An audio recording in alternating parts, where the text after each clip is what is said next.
Bismillahirrahmanirrahim. Assalamualaikum warahmatullahi wabarakatuh.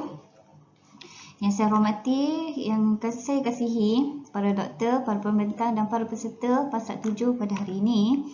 Saya Amy Eliani binti Mak Zain dari Jabatan Kefahaman dan Pemikiran Islam, Pusat Pengajian Trust Quiz yang membentangkan satu kajian yang bertajuk Tokoh Perbandingan Agama, satu penelitian terhadap penampilan dan mesej penyampaian. Berikut adalah skop perbincangan. Yang pertama ialah pengenalan, permasalahan kajian, persoalan kajian, metodologi kajian, dapatan kajian dan kesimpulan dan serta cadangan. Pendakwah ejen menyampaikan risalah Islam dari sudut definisi dalam bahasa Arab da'i da'iyah allazi yad'u ila din aw fikrah dalam Mu'jam Al-Wasit. Seterusnya dalam Kamus Dewan, pendakwah ialah orang ataupun golongan yang berdakwah.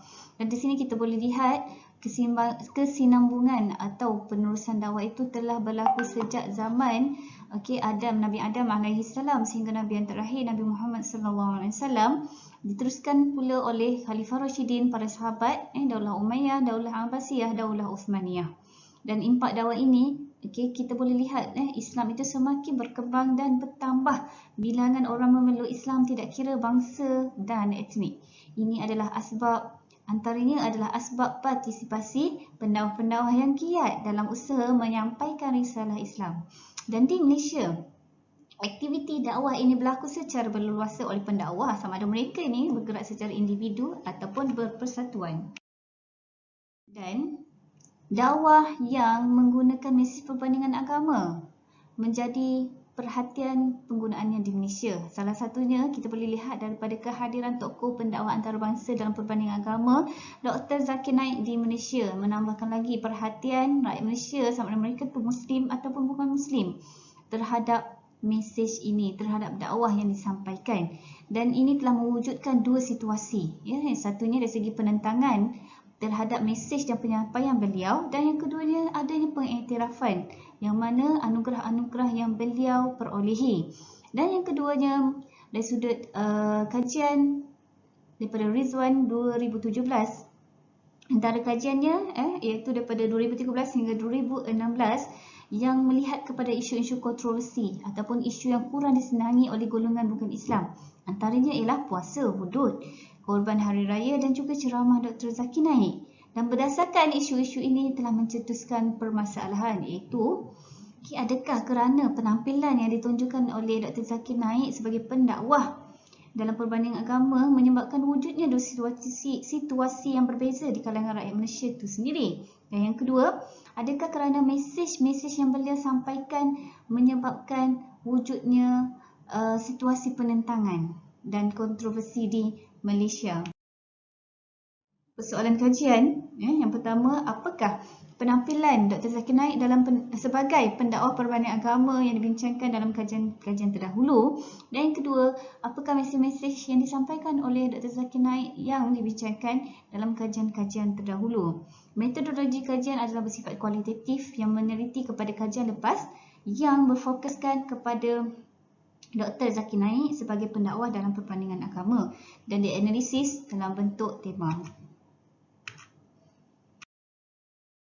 Dari sudut dapatan, yang pertama dari sudut penampilan, beliau dikategorikan sebagai Muslim moden. Dari sudut pemakaian yang dilengkapi dengan suit dan tie dan mempunyai janggut yang kemas dan memakai kopiah.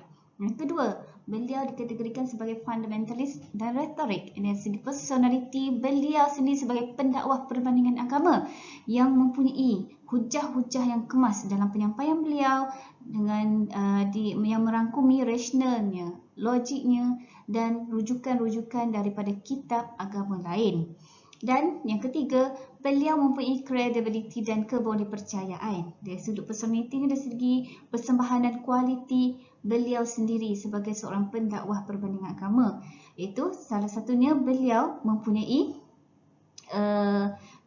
persuasif strategi dalam menyampaikan ceramah ataupun dakwah beliau. Salah satu yang strategi persuasif yang beliau tonjolkan itu mempunyai daya tarikan kepada emosi, mempunyai menunjukkan bukti dan juga watak peribadi beliau juga sebagai seorang pendakwah. Okey, dapatan yang kedua dari segi mesej yang beliau sampaikan itu iaitu antaranya mesej yang beliau sampaikan adalah berkaitan dengan sains dan agama. Di sini beliau menggunakan mesej sains dan agama dengan mengambil pembuktian daripada sains-sains moden.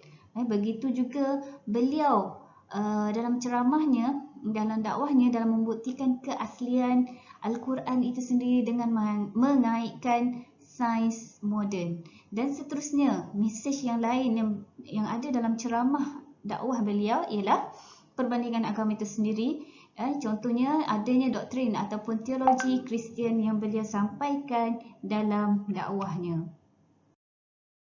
Okay, untuk kesimpulan, keberadaan Dr. Zakir Naik sebagai pendakwah perbandingan agama di Malaysia ni menggambarkan beliau adalah seorang influencer kepada Malaysia.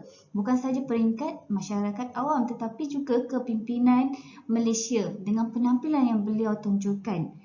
Beliau juga mempunyai karisma yang tersendiri yang membezakan beliau dengan pendakwah-pendakwah antarabangsa yang lain yang juga datang bertamu di Malaysia.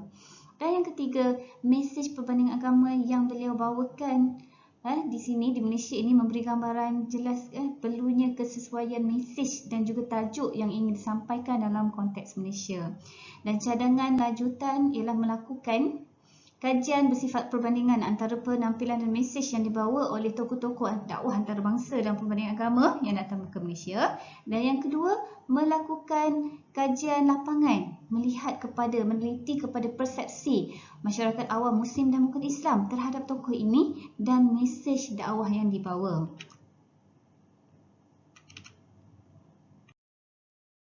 Okey, itu saja, sekian saja daripada saya.